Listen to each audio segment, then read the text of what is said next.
जहाँ आमर संकल्प पत्र एवं मैनिफेस्टो स्थानित करा आमर शीर्ष नेतृत्व जो आमको संकल्प पत्र स्थान देते जे लोकंकर आशा और आकांक्षा को पूरण करिवार प्रमुख प्रतिश्रुति को किभली भाव में पूरण करा जिवो आम सरकार जदि आसिबो एवं वास्तव में जेते बड़े आम सरकार आसिला एवं गोटे वर्ष भितरे आमे जेतिकी प्रतिश्रुति देइथिलु ताकू सुनिश्चित करिछु। गत वर्ष जून 4 तारिख संध्यारे प्रथम कैबिनेट रे जून 12 तारिख रे गत वर्ष जून 12 तारिख संध्यारे प्रथम कैबिनेट रे लिया जाइथिबा 4टी गुरुत्वपूर्ण निष्पत्ति जेपरी सुभद्रा योजना, धान किणा बाबद को अधिक 800 टंका प्रदान, श्रीमंदिर 4 द्वार खोलिबा एवं 500 कोटी टंकार कर्पोरेट फंड गठन करने श्रीमंदिर पुरी पाई ये 4टी कैबिनेट रे शपथ पाठ उत्सवर गोटे घंटा पर कैबिनेट बसिबा एवं कैबिनेट रे अनुमोदन पर संध्यारे पुरी को समस्त मंत्री परिषद सदस्य मानकर सहित पुरी को जीवा राति रहिला परे पाहांतारे उठी मंगल आरती समय रे पुरी श्रीमंदिर 4 द्वार खोलिबा ये निश्चित भाव में ओडिशा राजनीति इतिहास रे एक गुरुत्वपूर्ण मुहूर्त थिला। एही भाव में आम सरकार उद्यमरत 12 मासर निरंतर भाव में दिन राति एक करी विभिन्न कार्यक्रम को आमे गुरुत्व आरोप करिथिलु एवं से भितरे जो प्रथम 4टी आमर गुरुत्वपूर्ण निष्पत्ति थिला सेथिरे महिला सशक्तिकरण जो थे कि आमे महिला मानक सशक्तकरण करने जाई जेभली भाव में आमे सेमानंको आर्थिक सहायता प्रदान करने सहित विभिन्न सशक्तकरण योजना रे जोड़िबा एवं तांकु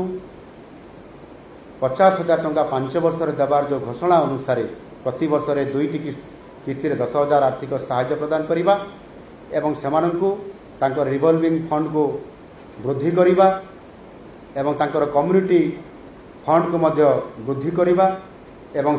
ता सहित सेमानंको किभली भाव में आगामी दिन में लक्षपति दीदी हेबारे बड़ भूमिका सेमाने नहीं पारिबे आ सेतिपाई सरकार प्रत्यक्ष भाव में सहयोग करने पर आज तार एक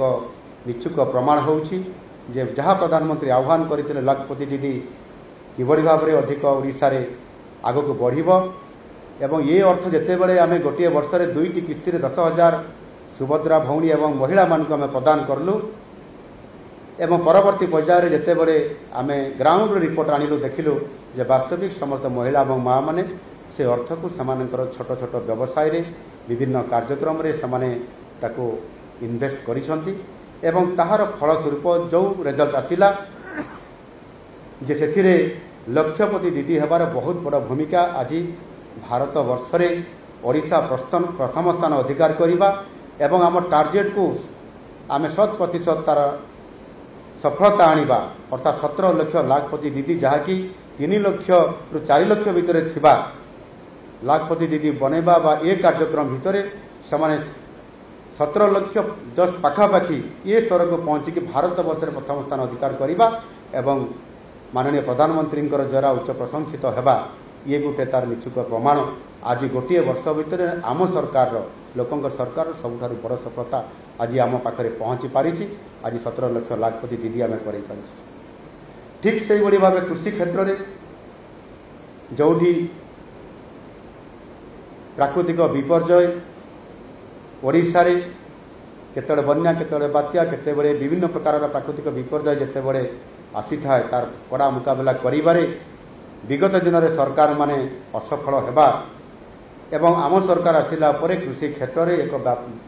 वैप्लविक परिवर्तन आनिबा पय कृषक समृद्ध कृषि योजना आमे आनिलु एवं चलित वर्ष 2025-26 आर्थिक वर्ष रे कृषि को प्राधान्य देबा पय जाई आमे रेकर्ड 37,838 कोटी टंकार बजेट रे प्रावधान रखिछु। एथिरे कृषि एवं कृषि सहित जो रहिला मत्स्य एवं प्राणी संपद जलसेचन एवं तार सहित समवाय ये गोटे समस्त कृषि विभाग कृषि बजेट अधीन आसूची एवं से आगु एत परिमाण अर्थ के व्यवस्था करा जाई नथिला एवं से आमे कृषक मानकु समानकर आय रे वृद्धि करिबा द्विगुणित करिबा बहुगुणित करिबा या गुरुत्व आरोप करी प्रथम थर करी समानकु आमे जो धान किणारे 800 टंका इनपुट असिस्टेंट पर क्विंटाल रे आमे देई निश्चित भाव में भारत वर्ष रे कृषकों को ओडिशा रे सहायता करिवार बड़ भूमिका नहीं।